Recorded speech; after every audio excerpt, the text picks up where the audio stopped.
There is the finger jab, there is the punch, there is the back fist, and then low. Of course, then they use leg, straight at the groin, or come up. What was that? An exhibition? We need emotional content. Try again. Bruce Lee is remembered today as a man of will, able to break boards with his bare hands and move faster than most martial artists alive. For 20 years, he fought and defeated countless enemies on the big screen, but by July 1973, he was going to face his biggest challenge. Sadly, this new enemy wasn't another fighter, but something inside his own body. Some believe it was a brain disease. Others think he was taken down by assassins. Which was it? And what were his last days really like? You won't create a style, because style is a crystallization, you know? I mean, that way, it's a process of continuing growth. Join us as we carefully examine the final week of Bruce Lee's life. The last days of Bruce Lee. At 32 years old, Bruce Lee had muscles like steel and could do the impossible. At that age, he could do over dozens of push-ups on 2 fingers, kick multiple grown men across entire rooms, and move so fast that the cameramen on set had to slow down most of his action scenes post-production so he could be seen clearly by audiences. Those close to him said he was working around the clock, training 6 to 7 days a week to keep in shape at all times. By July 1973, he had finished working on the famous movie Enter the Dragon, the film that would make him a global celebrity. But there was a problem. While Bruce was working with his production team in Hong Kong to apply some finishing touches for the movie, those working with him realized he wasn't his usual self. During the dubbing process, Bruce strayed to feel dizzy. Though his headache was painful, it came with a strong urge to sleep. Without warning, the strongest man in the studio suddenly fell to the floor and started shaking in a terrifying way. They called for help right away, and an ambulance came honking through the busy streets. Upon arriving, the paramedics lifted Bruce onto a stretcher and rushed him to a hospital. Without wasting time, the doctors ran multiple tests and found something frightening. Bruce Lee's brain was swelling up and slowly getting squeezed in his skull.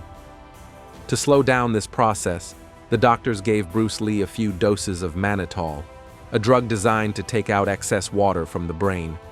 This way, the swelling brain would either stop, slow down, or better yet, go down to normal size. Bruce was advised to stay in the hospital until the symptoms go down to a safe enough level for him to resume his normal life. But though Bruce Lee was sacred, he was also stubborn. He didn't want to stay at the hospital. He told the doctors that he wasn't feeling pain anymore and didn't want to stay any longer. He wanted to go home and rest a bit before resuming work not long after. But the doctors didn't see this as a good idea. But after lots of persuasion from the best and most famous martial artist in the film industry, they let him leave. Looking back afterwards, the doctors confirmed this was a huge mistake, but everything looked all right by the following day.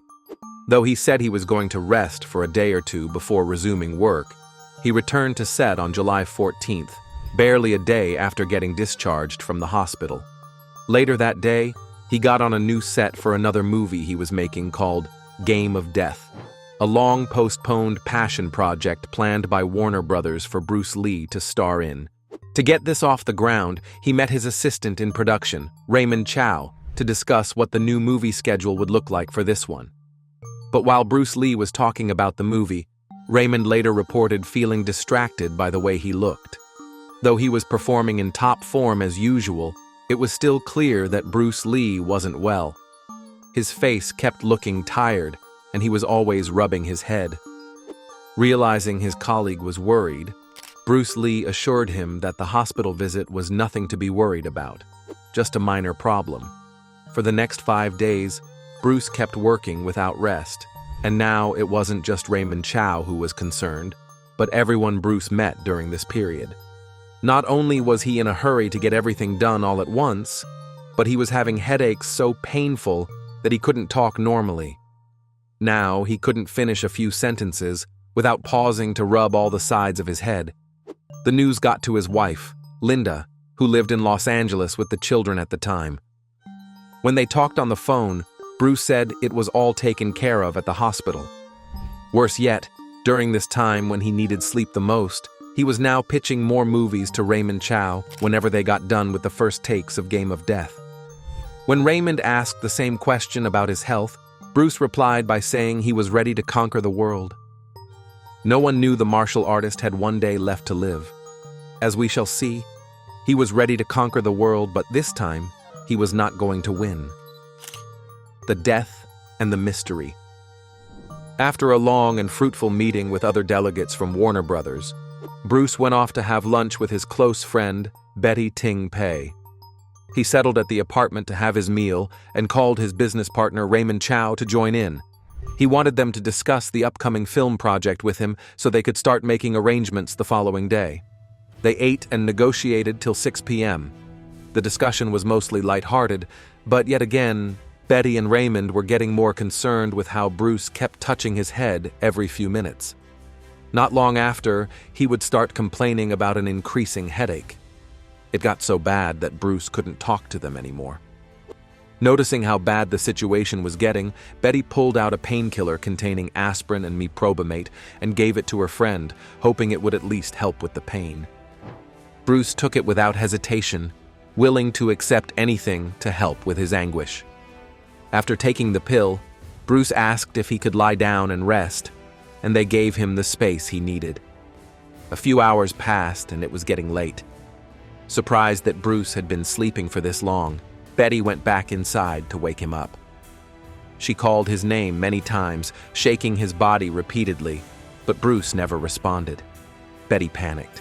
She called their mutual friend Raymond Chow, who left not long ago.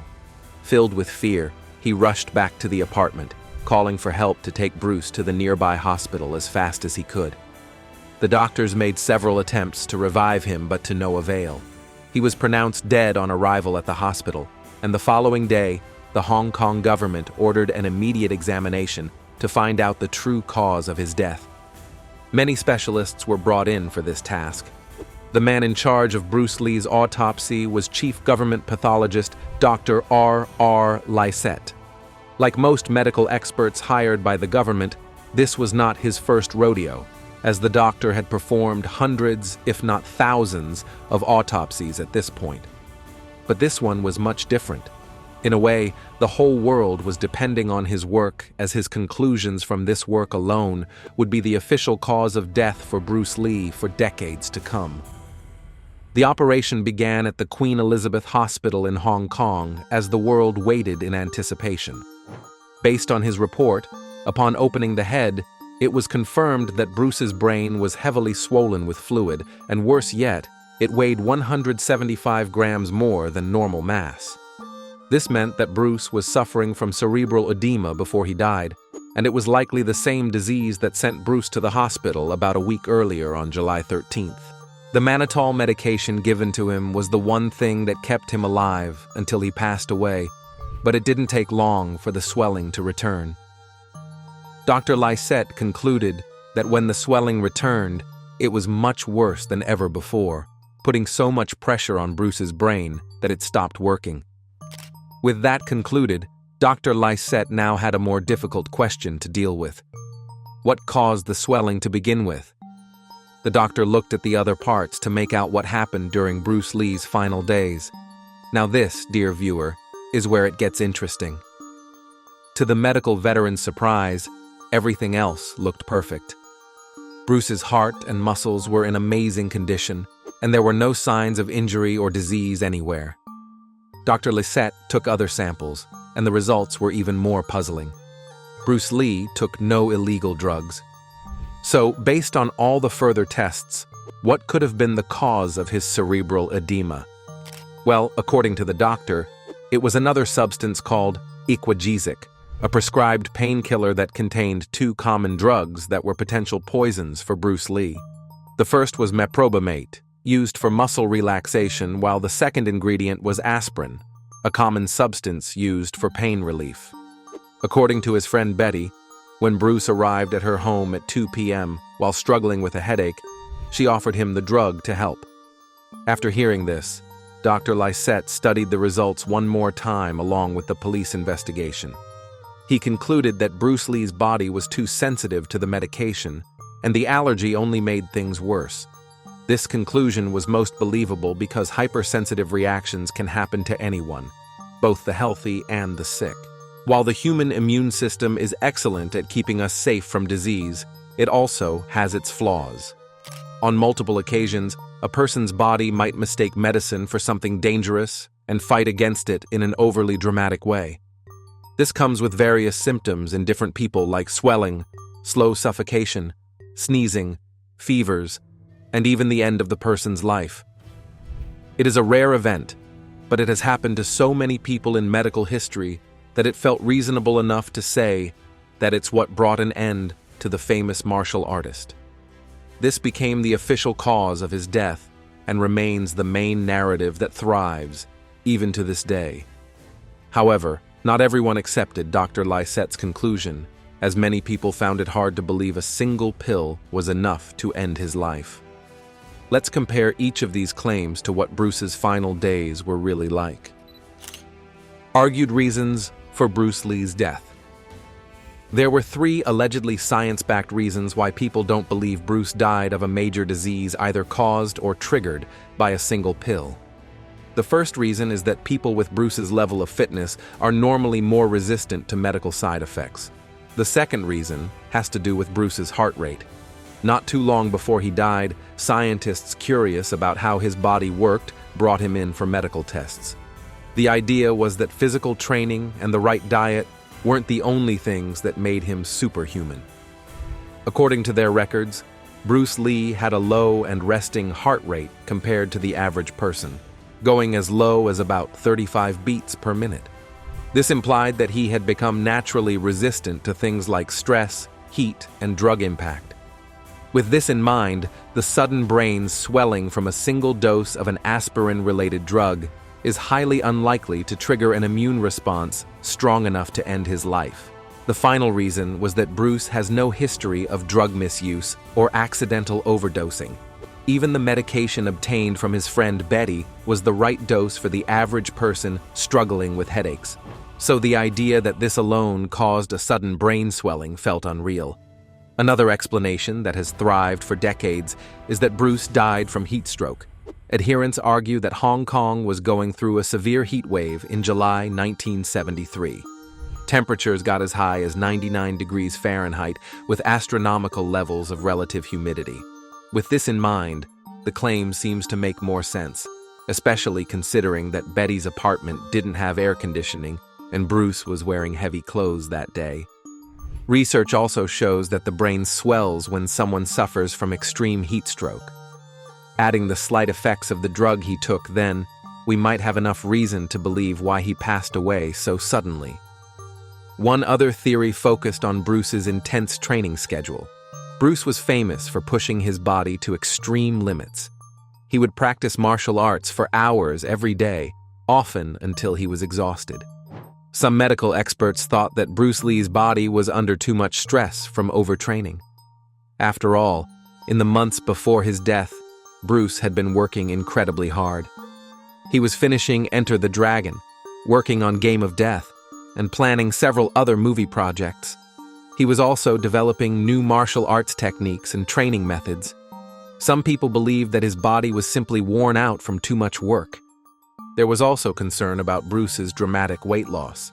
When he died, Bruce weighed only 130 pounds. Earlier in 1973, he had weighed around 145 pounds. The 15-pound weight loss was significant for someone of Bruce's small frame. Some doctors wondered if Bruce was not eating enough or if he was dehydrated. Bruce's previous back injury also raised questions. In early 1973, Bruce had severely injured his back during a workout. The injury was so bad that doctors told him he might never practice martial arts again. Bruce refused to accept this and worked hard to recover. He took strong pain medications and did special exercises to heal his back. Some people wondered if the medications Bruce took for his back injury might have dangerously interacted with the equagesic. Mixing different drugs can sometimes cause unexpected reactions, even if the drugs are safe. The Hong Kong coroner, Egbert Tung, reviewed all the evidence from the autopsy and the police investigation. On September 3, 1973, he announced his official verdict. Bruce Lee died from death by misadventure.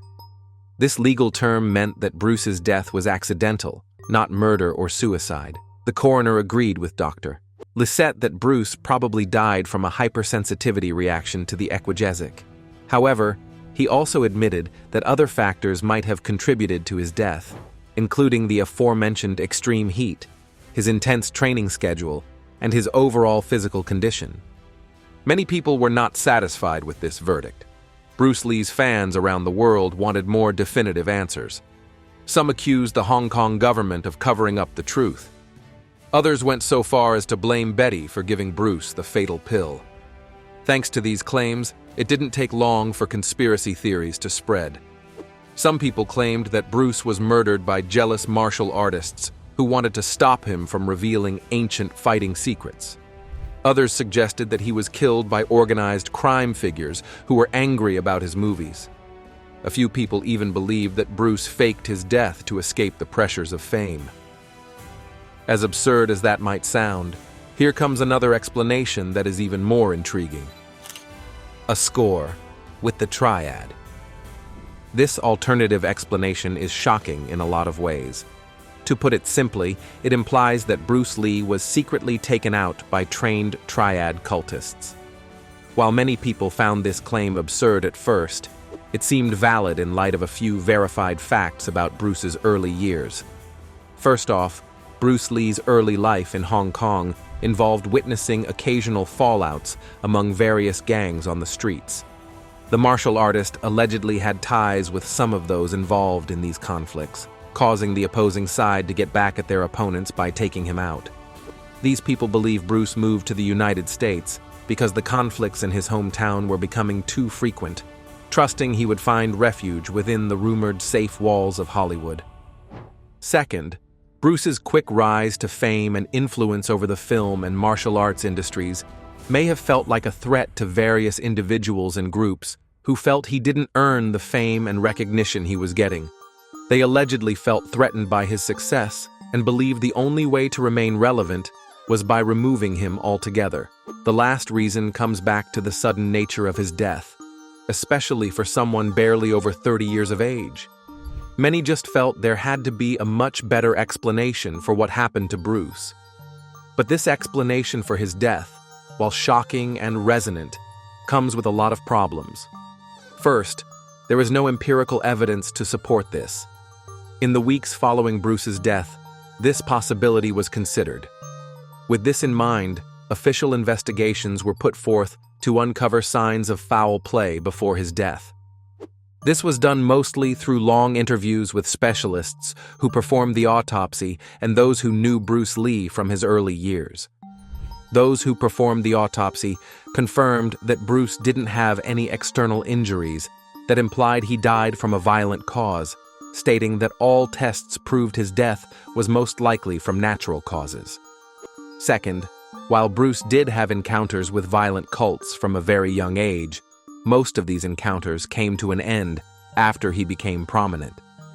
It was most likely that he had never met anyone from the streets anymore, as his focus was now on improving his art and playing his roles in various film projects.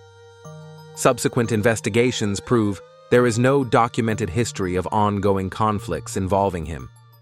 They all show Bruce Lee never got involved in activities that would provoke such a drastic response from violent cult groups. Also, the triads only went after people who were either involved in the same kinds of activities they were known for or posed a threat to their operations. Nothing Bruce ever said or did made him fit these categories, and what makes it even less plausible is the lack of eyewitnesses. There are no verified accounts out there to support these claims. Real sources, including his wife Linda Lee and close associates who knew him from a much younger age, have not supported the idea. The medical evidence was quite clear. Bruce Lee's brain had swollen with fluid, and it was the swelling that killed him. Whether it was caused by the drug, the heat, his training, or different factors, the verified reports of his final week say the same thing: that Bruce Lee took a headache pill on July 20th, 1973, lay down for a nap, and never woke up again. The little dragon fought his final battle. This time, it was against a disease, and for the first time in his life, he lost. Bruce may have passed on, but he did so gracefully. So, what do you think? Are the official reports true? Are there any important details we forgot to mention? Please let us know in the comments down below. If you enjoyed the video, make sure you like, share, and subscribe. Also, click the next video shown on your screen. You will enjoy it.